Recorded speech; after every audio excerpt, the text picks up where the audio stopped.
Do you have a loved one who has some form of dementia that often can get easily agitated?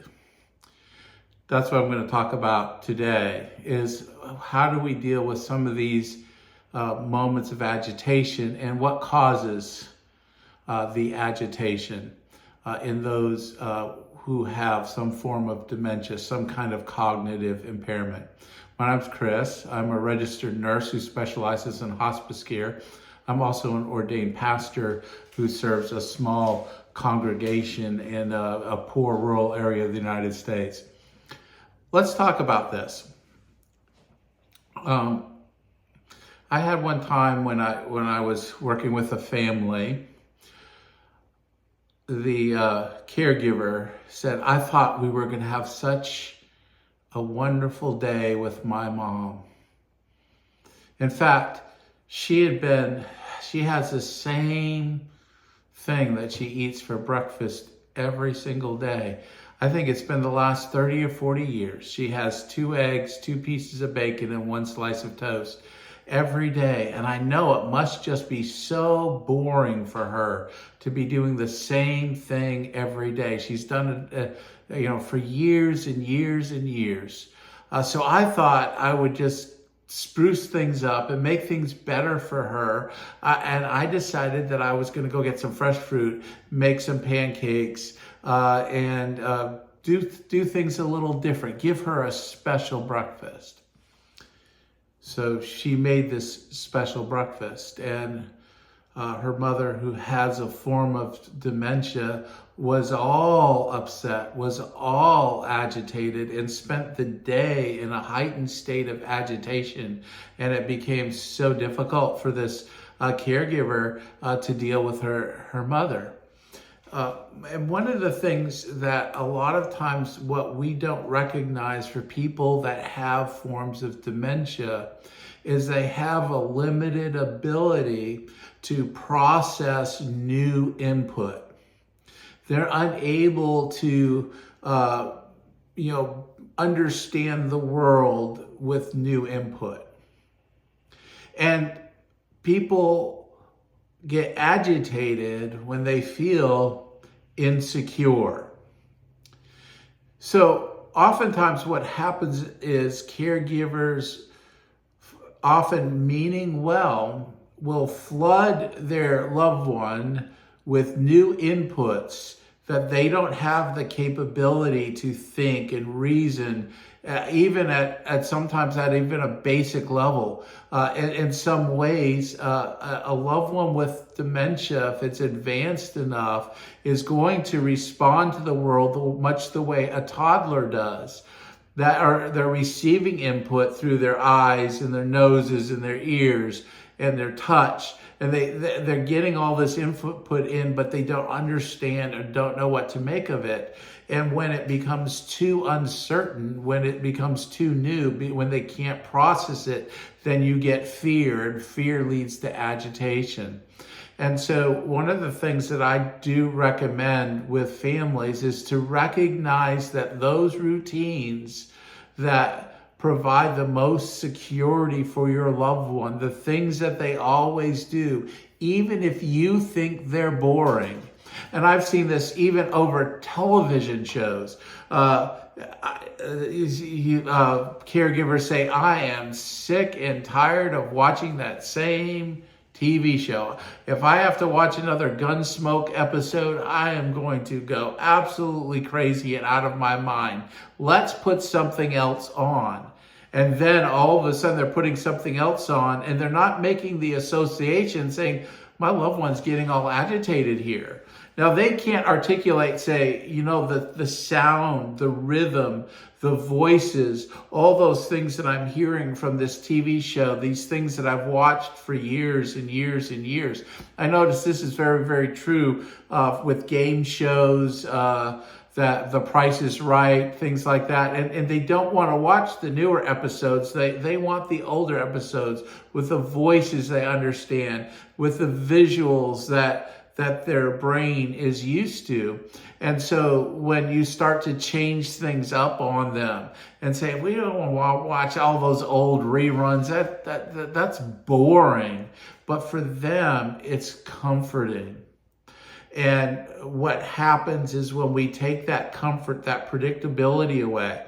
I've seen caregivers who decide to do things as simple as changing up the smell or the cleaning supplies, and so the home starts to smell different, and that those differences, or somebody saying, I'm going to just clean out all this junk in this house and we're going to get rid of it all, and all of a sudden their loved one's getting agitated. Changing laundry detergent, of all things. But there's a certain smell to the clothes, and there's certain things that people feel they get comfortable in certain types of clothes or certain clothes, and so you're trying to change it up on them, and their minds can't process it. All their minds are saying is something's different here, something's not right, and the body begins to react by being afraid, and the heart rate goes up, and they get agitated. And so the best thing you can do for a loved one is to keep things the same.